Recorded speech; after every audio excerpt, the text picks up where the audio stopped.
Muito bem, meus caros, é um prazer estar aqui participando do Congresso de Literatura Católica.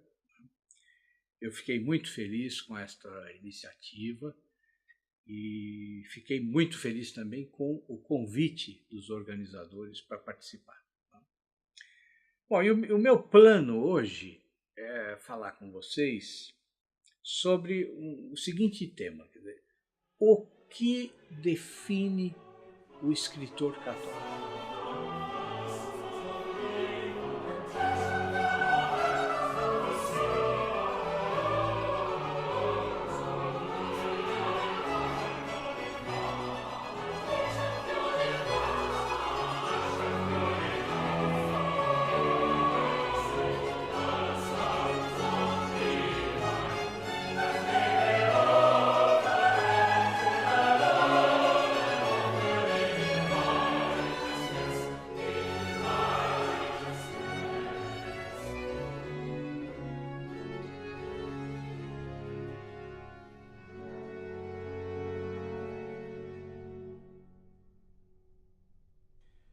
Bom, nós poderíamos responder a essa questão de inúmeras formas. Tá?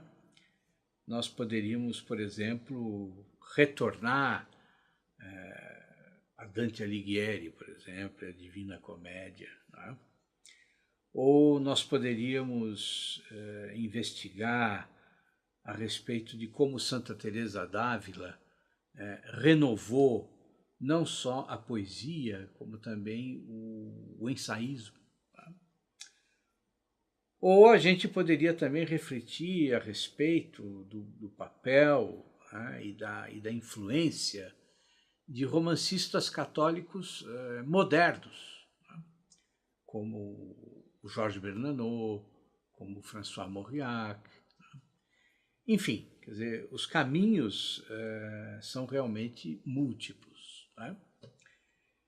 E nós poderíamos também refletir sobre os motivos pelos quais a literatura de inspiração católica ou de inspiração cristã, ela é sistematicamente, né, colocada de lado pela crítica literária. Tá? E muitas vezes não necessariamente deixando de comentar sobre os autores que são católicos, né? Mas fazendo o quê? Falando sobre esses autores como se eles não fossem cristãos. Né? E até mesmo, muitas vezes, tentando mostrar que eles não são cristãos. E isso acontece muito com uma autora a respeito da qual nós vamos falar um pouco hoje. Né? Nós vamos ver rapidamente algumas questões dela, que é a Flannery O'Connor. Né? Quer dizer, se vocês forem ler alguns dos críticos ou dos estudiosos da literatura que não são cristãos, não são católicos e que se debruçam sobre a obra da Flannery, vocês vão sentir o quê? Vocês vão se sentir realmente incomodados, né? Porque vocês percebem que o fato dela ser católica acaba sendo um empecilho para uma boa análise. Né? E vão perceber também que sistematicamente esses estudiosos tentam mostrar como se ela estivesse além do cristianismo, ou como se isso não fosse importante quando você vai estudar a obra da Flannery O'Connor. Né?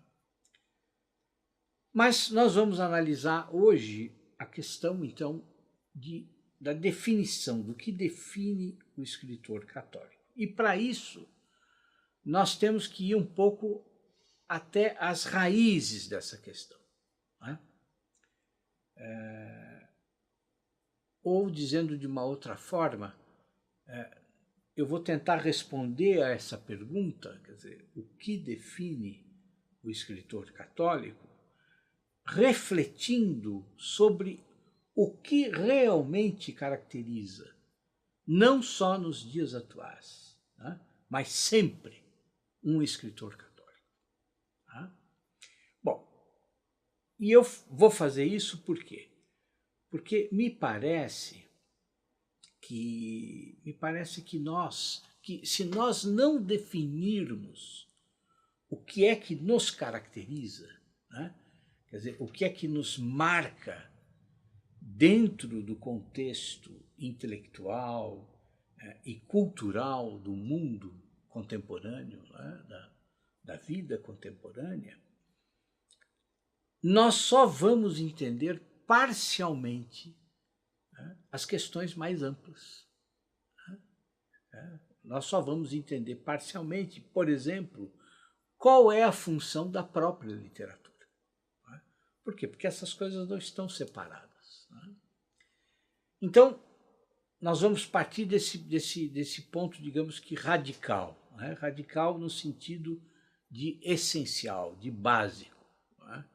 Que é definir a identidade do escritor, a identidade do intelectual católico. Tá? Bom, mas para fazer isso, né, nós precisamos, infelizmente, fazer aí um retorno às nossas aulas de gramática na escola. Tá? Mas assim, não fiquem nervosos, não comecem aí a entrar em pânico, porque ninguém vai ser obrigado a fazer análise sintática, né? Ou, sei lá, eu conjugar de memória os verbos irregulares, tá? Não se trata disso.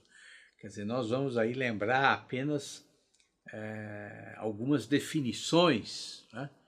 Que são, assim, muito básicas, tá? Bom, e a primeira dessas definições é a definição de substantivo. Tá? Não sei se vocês lembram, mas assim, o que é um substantivo? Bom, um substantivo é uma palavra que expressa, né, como o próprio nome dele diz, a substância de algo. Né? Ou seja, não se trata apenas, né, de uma classe de palavras com as quais nós damos nomes às coisas. Né? Essa é a definição mais banal, mais superficial. Né? Mas são palavras que expressam a substância de algo. Né? Bom, mas o que é substância? Né? O que é substância? Substância é algo essencial, né? Algo que subsiste por si mesmo. Quer dizer, é a verdadeira característica de algo, é a realidade de um ente, né? Quer dizer, é a essência de algo, tá? A substância.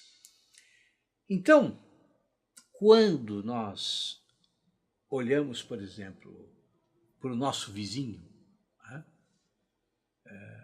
e dizemos que ele é um homem, dizer, ou seja, quando nós usamos, né, o substantivo homem para se referir ao nosso vizinho, nós não estamos nos referindo a algo que é acidental, né, na condição desse ser.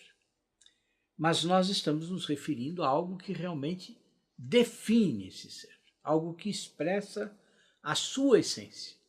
Né? Então vejam, quer dizer, não importa se o nosso vizinho é loiro ou moreno, né? Não importa se ele é baixo ou alto, não importa se ele é inteligente ou aí um pouco idiota, né? Quer dizer, nenhuma dessas qualidades, né, ou dos defeitos que ele supostamente tem, né, muda a sua condição de homem. Tá certo? Então, o nosso vizinho pode ser, inclusive, um assassino. Né? Ele não vai deixar de ser um homem. Não vai mudar absolutamente. Né? Nós podemos, inclusive, considerar o nosso vizinho um monstro. Tá? Porque, sei lá, ele chega em casa à noite e espanca a esposa dele. Né? Mas isso também não importa, isso também não vai mudar. Né? Quer dizer, ele vai continuar sendo